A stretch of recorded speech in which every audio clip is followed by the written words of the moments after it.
Morning friends, welcome back to my new video.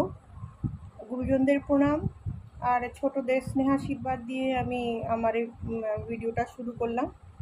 আর এটা করছি আমি বহরমপুর আমার ছোট ননদের বাড়িতে বসে। তো প্রত্যেকবার 15ই আগস্টে আমি একটা দিই, একটা যে কোনো গান দিই, দেশাত্মবোধক গান দিই বা যে কোনো একটা কিছু দিয়ে করি, জানাই, সেলিব্রেট করি। কিন্তু এই বছরটা বা এই মাসটা কি বলবো, যাই হোক, আর সারে জাহাঁ সে আচ্ছা হিন্দুস্তান হামারা, এই জিনিসটা ঠিক বলতে কেমন যেন একটু বাধো বাধো লাগলো। তো যাই হোক, এখান থেকেই ব্লগটা আমি শুরু করলাম। ব্লগ বলো বা ভিডিও বলো, হোয়াট এভার ইউ সে। তো সাথে থাকো আর দেখতে থাকো। এখন দেশের 10-এর যা অবস্থা, এখন আর এই জিনিসটা বলাটা ঠিক আমার মন থেকে, যারা স্বাধীনতা সংগ্রামী, যারা স্বাধীনতা করে আমাদের দেশ স্বাধীন করে গেছে, আমরা কি মেয়েরা আদৌ এখনো স্বাধীনতা পেয়েছি? স্বাধীনতা পেলে আজকে দেশে এরকম একটা এরকম একটা ঘটনা ঘটে গেল, মানে লজ্জাজনক ঘটনা যেটাকে বলে। প্রত্যেকেরই এটা নিয়ে একটা মানে কি বলবো, এটা নিয়ে প্রত্যেকেরই প্রত্যেক জায়গায়। আমরা যে কালকে এসছি, বহরমপুরে এসছি, তো স্টেশনে নামার পরে দেখছি বিশাল বড় মিছিল চলছে, সবাই বলছে we want justice, we want justice. সত্যিকারের কি জাস্টিস পাবে এখনো, বা ভবিষ্যতে পাবে? সেটা চিন্তা করলেই তখন মনটা খারাপ হয়ে যায়। তো যাই হোক, আজকে রাখি পূর্ণিমার দিন।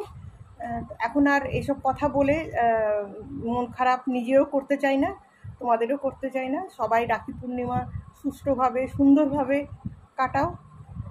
আমাদের ব্রেকফাস্ট চলে এসছে, রুটি তরকারি প্লাস সাথে দেখো কি সাইজের, কিং সাইজের মিষ্টি। তো ঠিক আছে, সাথে থাকো, দেখতে থাকো। এই জিনিসটা বলা খুব দরকার ছিল। প্রত্যেক ইউটিউবারেরই দরকার একটা প্রতিবাদের শব্দ ওঠানো, একটা প্রতিবাদের ভাষা বলা।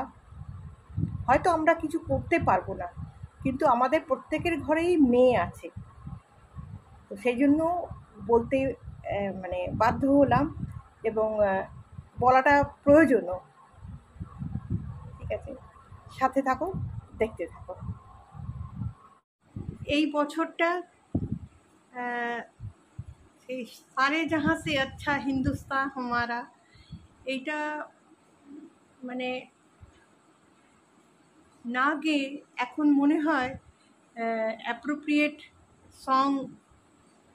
দেশের যা পরিস্থিতি, মহিলাদের যা পরিস্থিতি, এখন মনে হয় মেয়ে হয়ে জন্ম নেওয়া এইটাই একটা বিরাট বড় পাপ।